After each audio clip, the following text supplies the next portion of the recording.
And here we have it, baby. The man of the hour. The man that took 17 years to get to the big leagues. Please welcome ESPN Radio host Freddie Coleman in the house. It is an honor to have you, baby. Well, the pleasure's all mine, my friend. We've been talking about doing something like this for more than a minute, so I can't wait to have a blast and hang out and chop it up with you, my man, Eddie. You know, Freddie, thank you so much. Back in the days when you were a kid, and you know how we were kids, we would say, Mom and Dad, when I grow up, I want to be what? What did you have in mind? Boy, that's a great question because there were so many things I thought I could be possible in doing. And every kid wants to grow up to be an athlete. And I thought I was going to be the next quarterback of the Dallas Cowboys. I was going to be the next point guard of the New York Knicks. So my Frasers were Roger Staubach of the Dallas Cowboys and Walt Frazier and Willis Reed of the New York Knicks. Then Dr. J. Julius Erving when he played with the New York Nets. And in Major League Baseball, being a New York Mets fan, growing up wanting to be Tom Seaver, because those were the people that I saw, and those are the people that I wanted to emulate and be like from that standpoint. But the one person I always wanted to be like was I wanted to be like my mom and dad, those two people, because I always combined them as one, because they have shaped so much what I've been able to do professionally and personally, because I didn't have to go far or look on TV for heroes. When I saw a hero each and every day and a heroine each and every day, and my dad, Freddie Coleman Jr., and my mother, Maddie Coleman. You know, when I was doing research on you, you gave so much credit to your parents. I mean, your parents are your heart and soul. And growing up like that, you know, Fred, when you, after, you know, once you got to high school, was, you know, I know you played high school football, right? Mm-hmm, yeah. Played high school football. And, you know, listen, I was an athlete too. In high school, your main goal is you want to make it to the big leagues. That's the bottom line. Sure. But Sure. were they supportive? Did they tell you, you got to practice every day, you have to work hard, but also education's very important too? Did they tell you things like that? Well, they stress education first, Eddie, before anything else. My mom and dad had a policy that if you didn't pass your grades, you were not going to play. Fortunately, I never put myself in a position or put them in a position where they had to make that decision because my mom graduated from community college and my dad has a high school diploma. But they both stress that college education and being there and getting the most out of that degree, make the degree work for you, not the other way around, what's going to be paramount if you're going to have any kind of success. So I never had to worry about being slack or not having support from my mom and dad. They always believe that no matter where you are right now, there's always a there out there that you can accomplish, that you can get to. So they never stood in the way of that. Now, they thought it was something that was going to harm me or that wasn't my best interest. They were going to be completely 100% with me, but they were not going to stop me from doing something that I felt really strongly about that. Did you go to high school in New York City, in Queens? Yep, proud graduate of Long Island City High School, class of 1982. Stars all the way, baby. 1982. Freddie, you got to see what LIC looks like right now. It looks like a miniature Manhattan right now. It's unbelievable to check. Yeah, it really does, because when I first got there, Eddie, in 1978, they had the building on one side, and then they had the annex across the street where the freshmen went to classes from that standpoint. And sometimes I had classes at both the annex and also in the main building. And I had a chance to stroll by Long Island City High School about 4 years ago, and it's not even close. Even Queens Boulevard around Long Island City High School does not even look the same. It's really cool how that neighborhood has really been on the come up in Long Island City. They have a football team and what they've been able to do. So it's outstanding to go back to my school and see that it looks light years from where I was back in 1982 when I graduated. Yeah, exactly. Well, you know, gas was probably like 30 cents a gallon, right, Freddie? I don't even think so. I think it was like 25 cents a gallon. And depending on where you go, Eddie, gas might have been free if you knew the right person in the right gas chamber to make sure that was going to work. I love it. So were you the man in high school football, or were you just an average player? I was okay because back then I played football in high school, but Long Island City didn't have a football team. So I played Pop Warner football for the Rosedale Jets. So that was my first education to playing tackle football. And I'm really blessed that my mom and dad did not want me to do that until I was about 14 years of age, because so many of my younger friends were playing football 8, 9 years of age. By the time they got to 14 and 15 years of age, Eddie, they were burnt out from football because that's all they were playing. My mom and dad told me, if you wanted to play baseball, do that. If you wanted to play basketball, do that. I was on the tennis team at Long Island City High School. My mom and dad encouraged that. to not allow any kind of barriers to be in your way, no matter what the sport or what the adventure was going to be. So I had a chance to play Pop Warner football, and believe me, my mom did not like that at all. She did not want me to play football at any given time, no matter how much safety was going on from the parents that were involved and the coaches that were involved. But I'm glad that she didn't stand in my way because I still think football is the greatest game in the world, and it taught me so much. Well, you know it is. Your mommy really cares about her son, and she don't want to see you injured. Otherwise, it's gonna crack her heart, and she don't want that feeling. Right, right. But Eddie, she didn't understand when I played at Pop Warner. I was the one hitting people. Oh, I was not the one being hit. So my dad even told her he's going to be fine. He's not on the receiving end. He's on the giving, the business end from that standpoint. But my mom grew up in the South in Georgia, so she understood exactly how football is not just a sport. It's a religion down in the state of Georgia, and my dad's from the state of Alabama. So they had that mindset about football. My mom just always she always knew that football is a dangerous sport. It's played by dangerous people, let's be honest. So I don't know if she ever was able to reconcile that. But the more she saw me play, I think the more relieved she was that I was going to do everything I could to be the best football player I can be, but also be the safest football player. right. You know, Freddie, you had your education was great in high school, right? You probably graduated with honors. Am I guessing? Am I right with that? I was okay. I got better as I went along because the first couple of years, you know how you are. The first couple of years in high school, if you're really not committed and you're thinking that it's everybody else's fault, it's not your fault. Right. But the minute I knuckled down my junior, that's when my grades were able to rise. I was able to see the benefits of what you put into it, is what you were going to get out of it. And I was blessed at Long Island City High School, as an academic high school. So many teachers took an interest in that if you were struggling, they were not going to just leave you out there to struggle. They were going to do everything they could to make sure that you were going to be better. Because I was never a good student in math, but I had so many math teachers, so many arithmetic teachers to say, all right, here's a way we can make this work and make sure that you can apply it. They're not asking me to be a math major or mathlete, but they didn't want to see me continue to struggle. So once I was able to get that help, receive that help, and use that help, that's when my grades got better and better. I was not an honors student. I'm glad I had an honors attitude that I was not just going to settle for mediocrity. You know what I love about you? It's amazing the encouragement you have, the positive attitude you have. It's like, man, we need to hear this every day by you. That's the reason why I listen to you every night. You know what I mean? Well, the good thing about that, I appreciate that compliment, number one, Eddie. And number two, I always want to carry myself where I don't want to embarrass my mom and dad. I don't want to embarrass my wife, Denise. I don't want to embarrass my daughter, Brianna. I don't want to embarrass my sister, Tisa, because they don't realize what kind of inspiration they've always been able to provide for me. So the last thing I would want is to be that negative person all the time. One of the great books I read was I just read a autobiography of Paul McCartney, and he always talked about the yin and yang that made his partnership so successful with John Lennon. Well, Paul McCartney will always say it's getting better all the time, and John Lennon will reply it couldn't get much worse. I want to be in the Paul McCartney side because I know there's going to be very cynical things that are going to happen, and definitely in these times that we live in, negative self. What's the old line, Eddie? If it bleeds, it leads. Yeah. But that doesn't mean you have to allow that to impact your life to the standpoint that it brings you down. So whatever kind of positivity I'm going to be able to put out there, I got a great lesson from that from the people that I've been around, whether it's been my mom and dad, my sister, my daughter, and also my wife. Yeah, I totally believe that. I mean, it shows. So after high school, you go to a university called Mansfield University in Pennsylvania. Why that school? Did you have any offers from others? I mean, any like offers from schools like, hey, won't you come to my college and play football?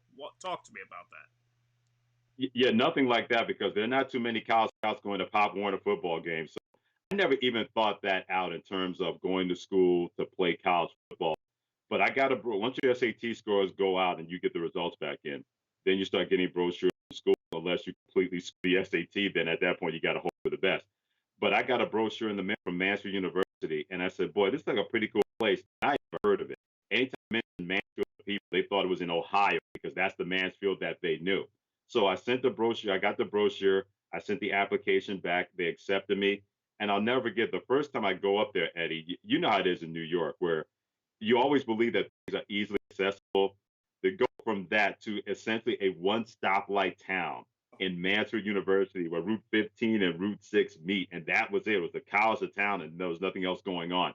And the first time I go up there for orientation, I leave Penn Station to go to Williamsport to make the connection.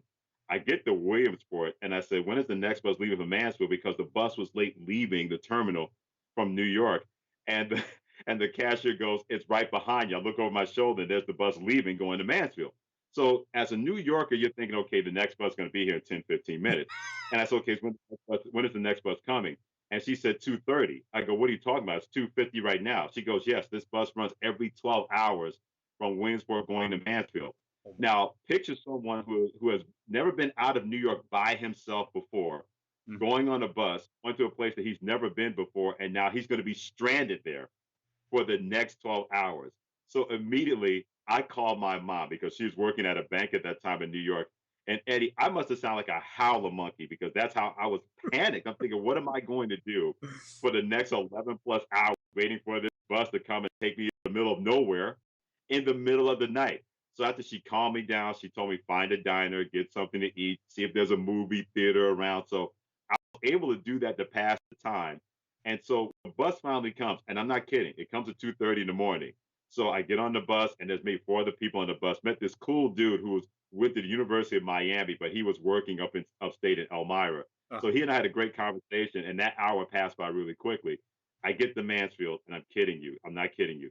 I'm right in front of the bank. That's where the bus station was.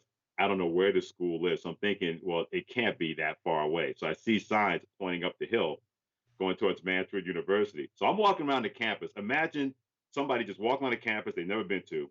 It's after 2:30 in the morning. I don't know where I'm going. I know that orientation, I was supposed to check in early that day. Well, that was not happening. So the security guard doing his rounds, he sees me. And you know how the whole old horror pictures where you're looking like that? We both had the same reaction because I'm sure he was not expecting to see someone walking around at 2:30 in the morning, and I wasn't expecting to see anybody at 2:30 in the morning. I explained my whole situation. He says, "Well, I can't open any dorm rooms right now, but I can have you sleep here in the bottom in the lobby of one of the dorms here. I'll get you a blanket and a pillow, and I'll send somebody for you in the morning." He took my name, took my information. The next day, this young lady named Dawn says, "Hey, Freddie, I'm here to get you organized and set up." My mindset, Eddie, automatically was, you know what? There's no way on God's green earth I'm staying here. The minute that I get my wits about me, I'm finding whatever bus that is. I'm taking my butt back to New York City. This place is never going to see me again. But the minute I had a chance to be around the people and get acclimated, I said, man, I'd be a fool to get back on that bus and leave. And it was the best years of my life, even though it did not start that great going to Mansfield University for the first time. So you're telling me there was like cows and farms around you? Is that what it was like? I mean, absolutely. When I played football, there would be playing to football practice as we were stretching. You would see cows on the hill. Not just 1 or 2, a whole fleet of them, a whole cornucopia of cows, because Mansfield is farmland. Mansfield's agriculture. So the more and more you get towards Mansfield, you see all these farms. You see a bunch of corn here, cows there, everything. You hear pigs, you smell farms and everything. So agricultural land, the further and further north you get into Tyler County, where Mansfield is. I mean, crazy. I can't imagine, you know what I mean?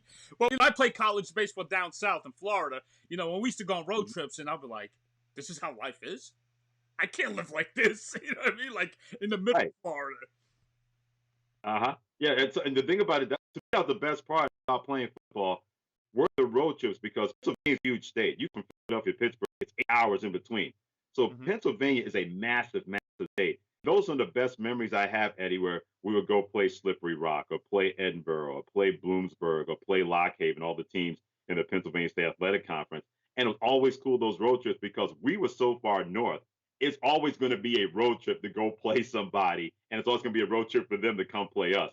So I knew how that was going to be the kind of life I wanted to play college football, and I wouldn't have traded those experiences for the world, because I've made friends from my football team that are going to be friends with me for life. And you can't put a price on those kind of memories and those kind of values that those guys have part of our football team in Mansfield. You know, you had a great football coach at your college, and I love the fact that you walked into his office and said, I want to play for you. You were actually a walk-on, and you were inducted in the Hall of Fame in 2017 too. So tell me about that experience. Going to the coach's office and saying, hey, I want to play for you. Yeah, Tom Elsasser, the head coach of Mansfield, he's also in the Hall of Fame. I never talk about somebody else being a father figure, because I think if you have a great dad, you don't need any more. but there's no doubt that Tom Elsasser is my second dad. There's absolutely no question about that. And it could have been very easy for him because he had just gotten the job as a first time head football coach in college because he was a terror in terms of being a terrific head coach at Passaic High School in Jersey. His name was all over that state and all over that region. But he always embraced the fact that the best players are going to play. I don't care if you're a walk-on, I don't care if you're a scholarship player, I don't care what your pedigree has been. If you deserve to play, you're going to be out there. And he basically said, yeah, come out, try for the football team. And after that first spring, he didn't see anything where he thought I could play. And I'll never forget, I called him in the summer. I said, when's the first day of camp? And he said, well, the freshmen are here already. I said, what do you mean the freshmen are there already? He goes, well, Freddie, I don't know if you can play for me. And I wanted to be honest and upfront with you. I said, well, if I show up, will you turn me away? He goes, if you're going to show up, I'm going to give you a uniform, and then we see what's what. I'm not going to make any promises. It was the best advice he could have told me because I knew if I went out there and showed my wares, that I was going to get an equal opportunity to get out there and play. And that's exactly what happened. And I kept getting better and better. He kept wanting me to see me get better and better. But there was a moment where I had a confidence crisis right before my junior at Mansfield, and I wasn't helping the team. I was retarding the progress of guys that I felt were going to be better than me. There was no need for me to get in their way of practice. This way, I was going to eliminate myself in the competition. So I walked into his office and said, hey, Coach E, I don't think this is for me anymore. I don't want to get in the way of guys that you're going to need to be out there playing that can help this football team because I believe I can't help this football team anymore.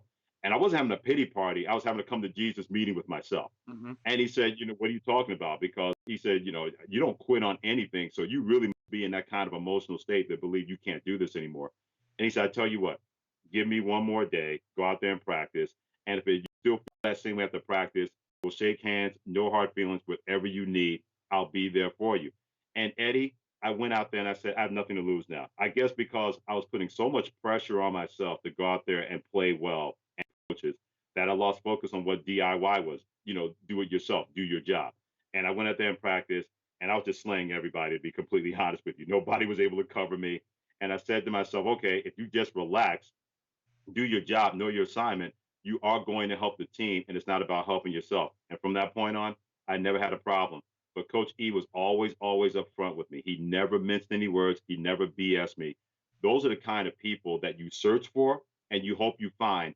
But when they fall into your lap like he did to mine, I never, ever forget the lessons that he always has taught me. He is one of the closest people that I know that I have a mom and dad, but he is definitely a parent, Tom Elsasser, to me, as far as he goes. And he's much more than a coach. And the best thing about him is that you played against a school you haven't beaten since 1948.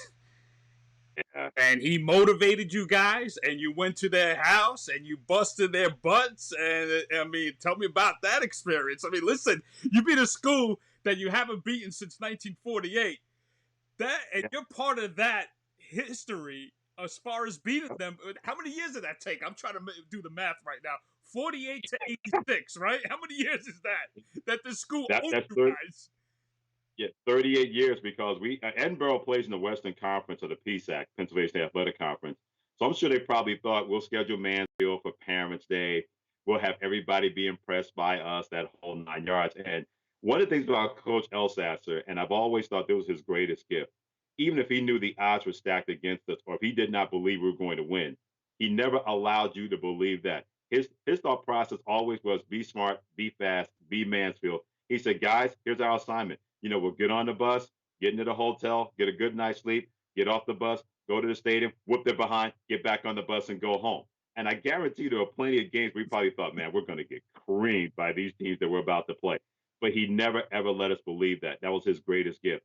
And I'll never get the locker room speech that he gave before the Edinburgh game. He said, this team has beaten us. We have not beaten this team since right after World War II. What are you guys going to do about it? And that was all he said. And I'm glad that there were doors open because we would have run through those doors, run through walls. And we went out there and you could clearly tell Edinburgh didn't believe we were on the same field or belonged on the same field as them. Right about that third or fourth quarter, they realized these boys from Mansfield were going to be all about it. And we're not a great program. We were never a great program in football, but we always had that one time where we could rise up and, not take y'all by the woodshed, but ruin your first day plans. So I forget we beat them in the locker room. I don't think I've seen so many guys crying in my life for winning a football game because we knew exactly what that meant. And that was always his greatest skill, that you never had to go far to find motivation. He was always going to provide that for you. That's unbelievable. So, Freddie, you graduate from college, and people say, I remember when I graduated from college, people said, welcome to the unemployment world. So, how did it happen, Freddie? You graduate in 1987. You're unemployed. You're like probably 22 years old, I'm guessing, right? 21, 22, yep. Yeah, okay. So, your major, was it communications, radio, TV? Was it the typical major that people... Okay. Yeah. Was your school known for that? For as far as like, you know how Syracuse is known for, you know, a lot of communication major, a lot of announcers come out from that school. Was your school known for that? Our school is known for being a teacher's college and a music college because our music department and our teaching, the way they teach elementary education, is fantastic. But our communications department, whether it's been public relations, radio, TV, journalism, we have a lot of people that have done some big things, either on a local level, a regional level, a worldwide level, or a national level. We always tell people we may be this little school in the northern tier, but we're the little school that always gets it done. So you always find inspiration. And one of the things that I'll never forget when I went to apply for jobs or I went to internships, people always say, "Who taught you?" And I would say, "What do you mean?" He said, "Where did you get this in terms of way to operate, the way to maneuver, no matter what it is?" And I taught extremely well by the Western University Department of Communications, whether it was Dr. A. Vernon Labs, God rest his soul, Arlen Gary, Dr. Lee. So many people either work in the battlefield, as we call it, in radio and TV on the front lines, or they were organizing radio stations, or they worked in TV. They were able to take that expertise and pass it along to us. And so many of us have been able to make our way in that business where we make a communication school and also a sports information communication school. So we have a lot of terrific professors back then and even now that do a great job at Mansfield University. So even though I knew once I graduated, I didn't have a job right away, because of what they taught me, I believed I was not going to be on the unemployment line for long. And I was, by September, October, I was able to have an internship in New York City and also work a job at the same time. And I was able to progress from that point on because Mansfield taught me so well. You know, we all know in the radio business, especially back in the 80s, there wasn't that much money to be made, right, Freddie? I mean, the income was really low. Yeah, the first job I ever got was in Portland, Maine, full-time, and my starting salary was $12,000 a year doing overnights at Top 40 station, FM 103 in Portland, Maine. I tell young kids that story now, and it's like a sadness comes over them thinking there's no way you could survive in your first job on $12,000 a year. I was as happy as you know what, because that's what I wanted to do. I wanted to be in the radio business so bad, and I had a chance that starting a market like Portland, Maine, I was ahead of the curve beyond other people because some people started markets a lot lower and a lot smaller than Portland, Maine. Mm-hmm. And yeah, I had to take a second job. I was selling records and CDs at Strawberries in South Portland by the mall. I had to supplement my income, whatever I could do. But I was willing to do it because I felt that was a first step in what I hope was going to be a long career. You never really know. You're hoping that the future gods will smile upon you. Mm-hmm. But at the same time, that's what I wanted to do. And I was going to do everything I could to make sure I was going to be the best Freddie Coleman I could be, no matter what kind of salary I was making back then in my first radio job in 1988. But you see your passion, you see your attitude. You know, a lot of people nowadays they don't have that attitude, Freddie. You got a kid graduate from college, 12,000. I ain't doing this. You know what I mean? But I just feel like the way you set your mind and the way you just have that drive, you're like a train track. You're going straight. You're not making a left. You're not making a right. You're just going straight. You know, you paid your dues. That's the bottom line. There's no shortcuts in life, right? So there's no doubt about that. Yeah. And, you know, what I love about you, too, is that you're a great listener, because 2 ears is more powerful than your 1 mouth. And to be truthful, you got to listen, because if you don't listen, then you're just talking out of your ass. Not happening. I wish I thought of that. 2 ears are better than 1 mouth. I wish I thought that, because that's completely right. Especially in our business, because I've always believed the greatest people who interview people are the ones that listen the best. And they are able to draw stuff out of their subject and draw that subject matter out of them. That subject matter probably never thought they were going to be able to share that or be that transparent. And that's the one thing I was able to know where I've been. If you have the capability not only to also understand, you don't have to empathize so much as sympathize, but at least have an understanding where that person is coming from or where that subject is coming from. You're never going to be defeated, because something's going to be thrown at you, and always there's going to be a left turn. But if you have that understanding to listen and pay attention, you'd be amazed how many problems you won't have in front of you, or how many solutions you'll be able to find where you'll be able to overcome those kind of adversaries or those kind of obstacles that are going to be in your way. You're exactly right. If you're able to use your two ears to listen before you have that one mouth speak for you or listen for you, you'd be amazed how so many problems won't be right in front of you because you have that capability not only to listen, but also to hear. Oh, absolutely. That's what I learned in acting school is at the conservatory. Is like, I'm telling you right now, you better listen. Otherwise, you're going to react. You're not going to be truthful. Your reaction's going to be garbage. So you better really listen. And it's the same thing, Freddie, is like, when you were a color analyst back in the days as a basketball guy, you really got to pay attention to details. Now, speaking of a colorist for basketball, did you call Pat Riley to get some tips? Because, your specialty was football, wasn't it? Yeah, it was football, but I always love basketball. I always love commentating on sports because my mom and dad will tell you, I used to broadcast during games going on when I was a kid. I'm sure my dad must have thought I was the weirdest kid on the face of the earth, thinking, why are you doing this? The Kurt Gowdy or Chris Schenkel already doing the game. They don't need you. But I was able to just have that because I love sports so much growing up as a kid. And those were my heroes as well as athletes, where I love when a big time NFL game would be on it. Pat Summerall, Tom Brookshire, they were doing the games. Or Monday Night Football, Frank Gifford, Don Meredith, and also Howard Cosell. Or even people that I grew up listening to on the radio, whether it was Ken Spiderweb or Frankie Crocker, WBLS, Chuck Leonard from 98.7 KISS, Carol Miller from WNEW. I never thought in a million years I'd be doing what they were doing because they just seemed so far away that I was here on little planet Earth, and they were just in another galaxy, Eddie, that I never thought in any lifetime that I'd be able to have a chance to do what they're doing. So when I had a chance to do that for Marist Basketball, and I still love doing it now for Sacred Heart, where I do that for football and basketball, I love the sport so much. I'm going to do everything I can to not just follow the sport, but to understand. That's why I love going to practice and seeing how guys and how they set up a defender in football or in basketball, why he's able to get this shake dribble and get where he wants, a certain place why they call them in those moments. I love having that information because I love everything about the game and not just football, basketball, just the game, period. So I always like to look at things from an analytical point of view because I think that helps me to enjoy a game more. I just do it a lot more silently. I don't drive people crazy around me like I did as a kid. My mom and dad was saying, who's he talking to in the basement? And it was the TV and me just down there. But I've always loved that aspect. And as much as play-by-play is an art form, being a color analyst and tell you exactly how you got to that point, I've always thought that was the fun part about doing a broadcast. You know what's great about I respect the color analysts that really read the body language, whether the player is going through the struggles and in his body language, if he's confident enough to get up there and do it. Because I'll tell you one thing, Freddie, you and I know it.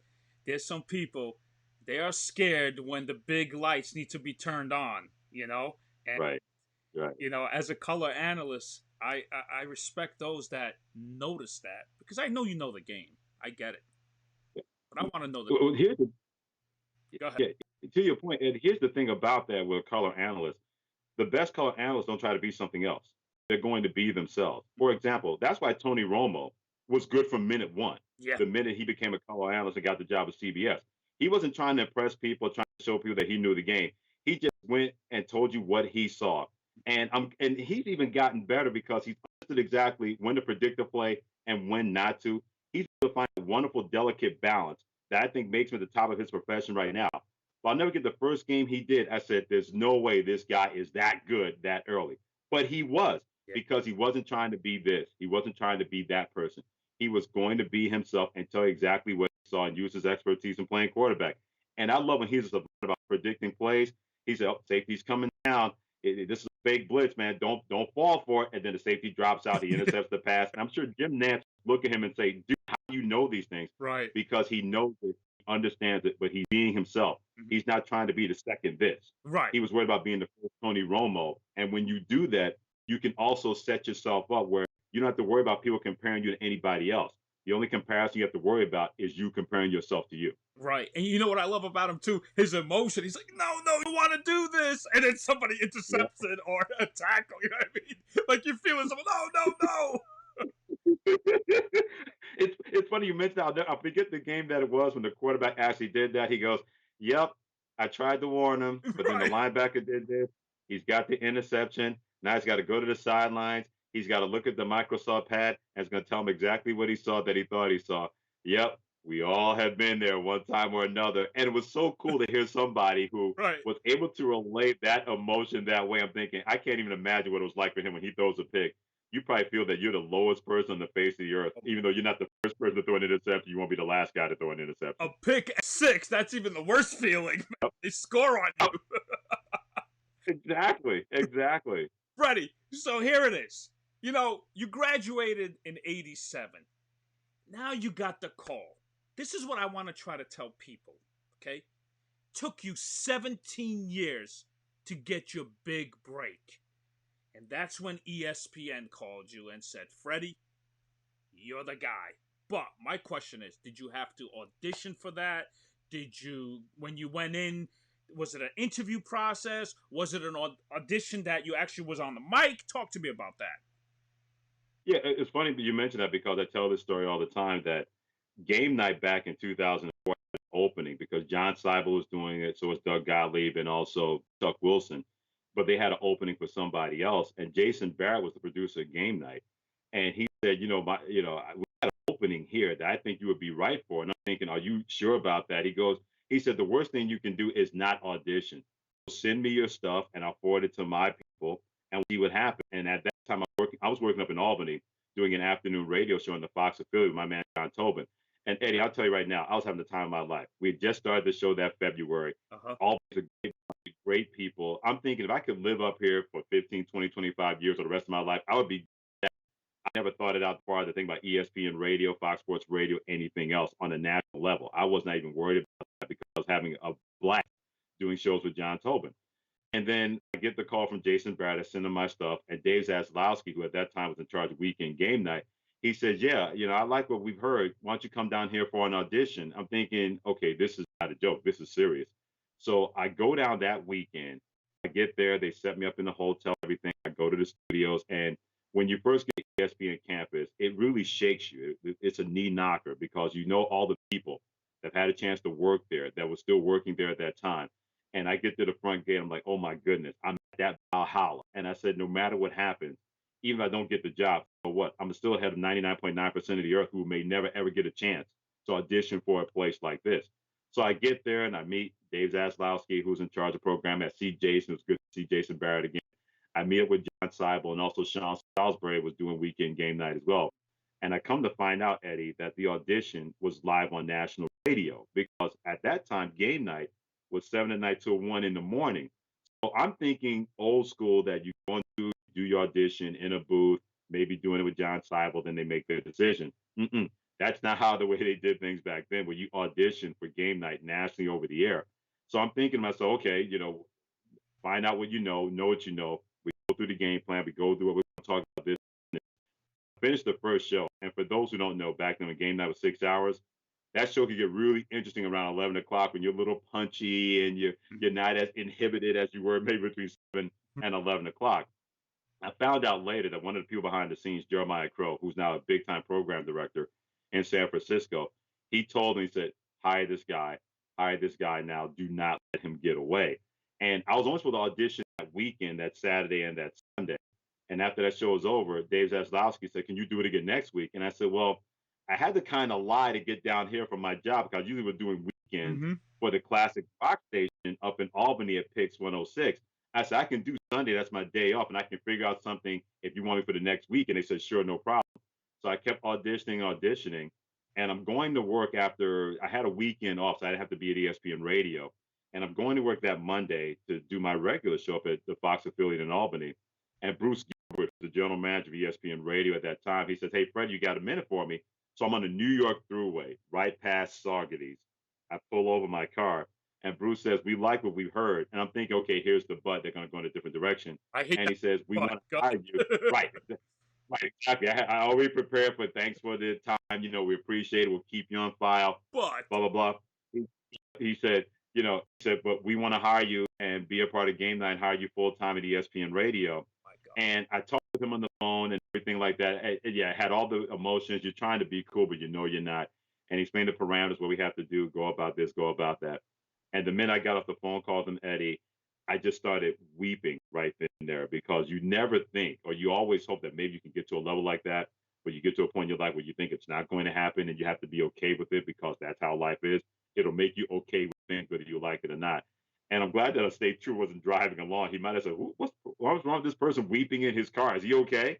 And I just sat there and just cried for about 5 to 10 minutes. And I got my wits about me, went to work, talked to people there, explained what was going on. They said, yeah, we'll let you out of your contract and we're so proud of you and go out and knock them dead. And here it is 16 years later, still blessed to do my thing at ESPN Radio. And actually, I think today's the anniversary of it.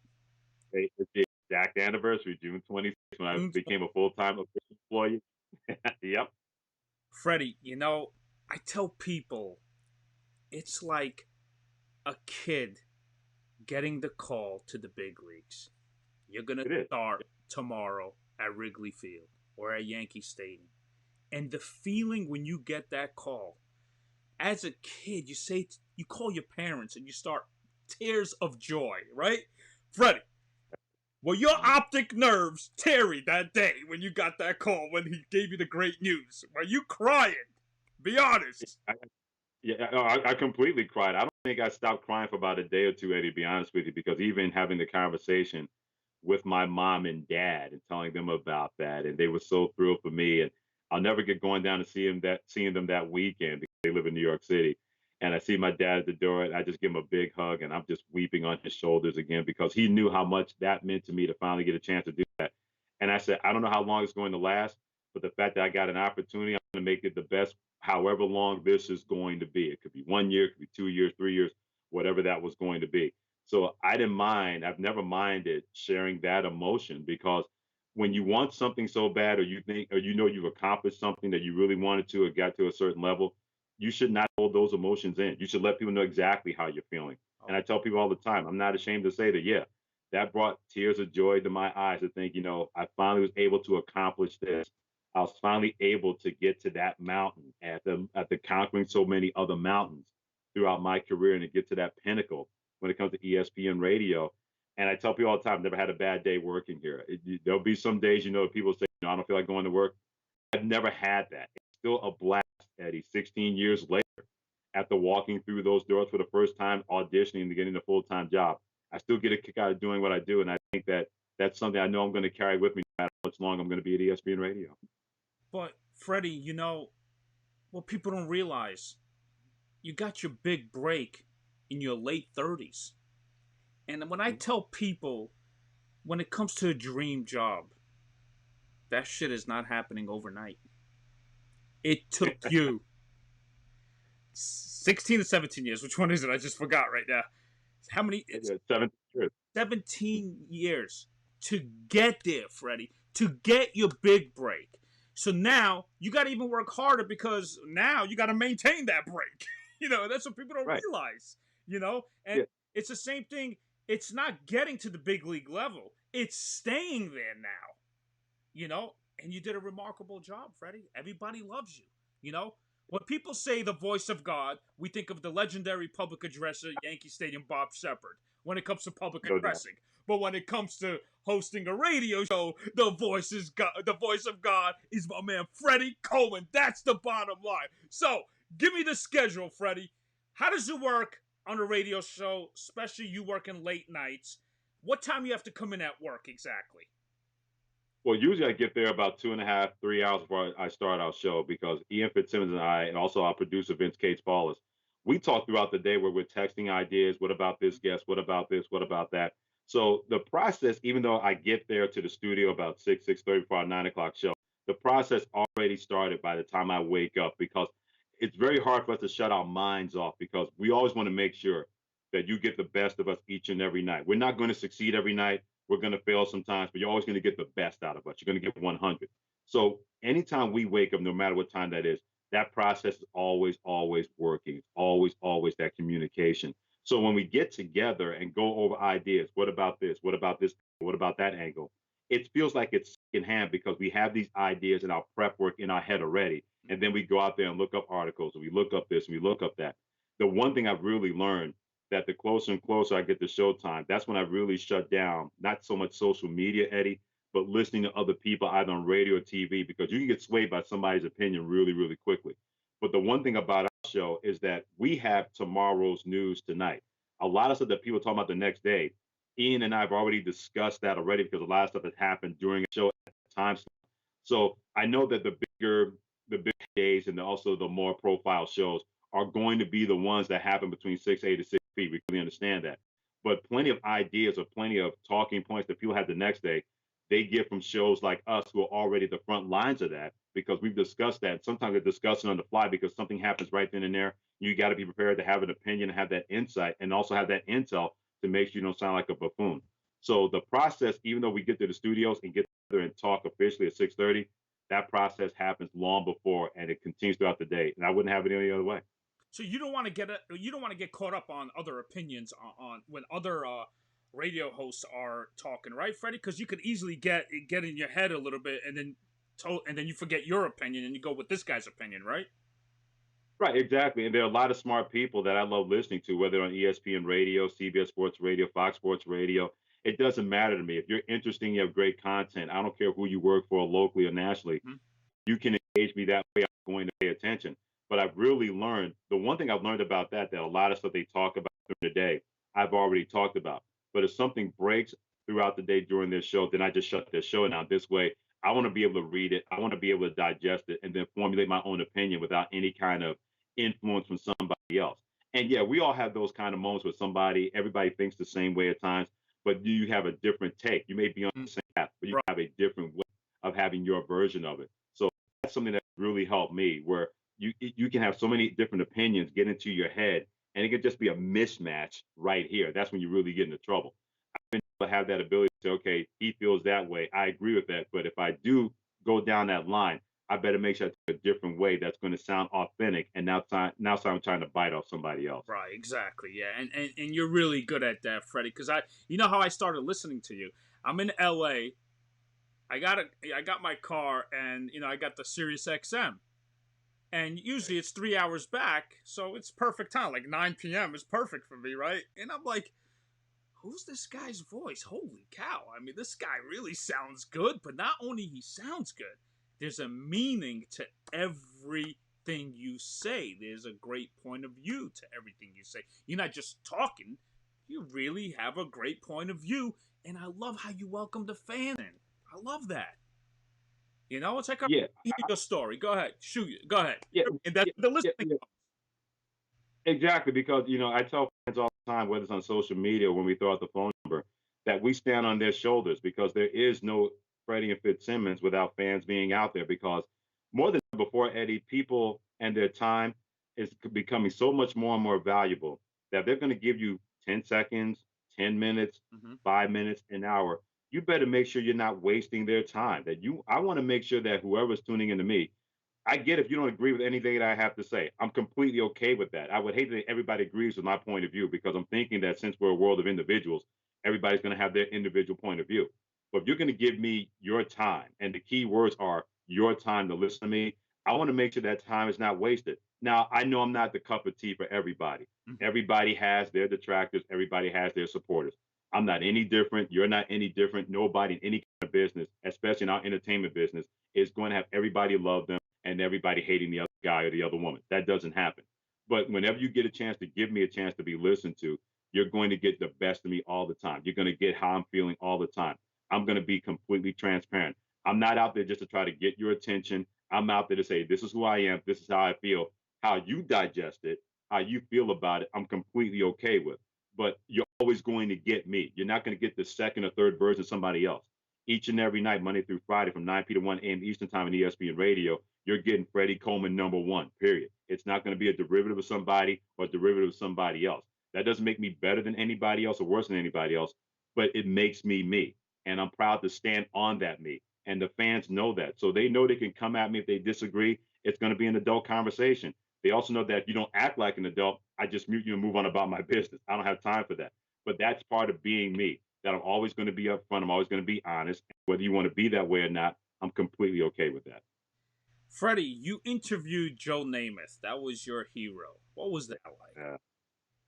I mean, man, God, that's like me interviewing Don Mattingly. All right, so yeah.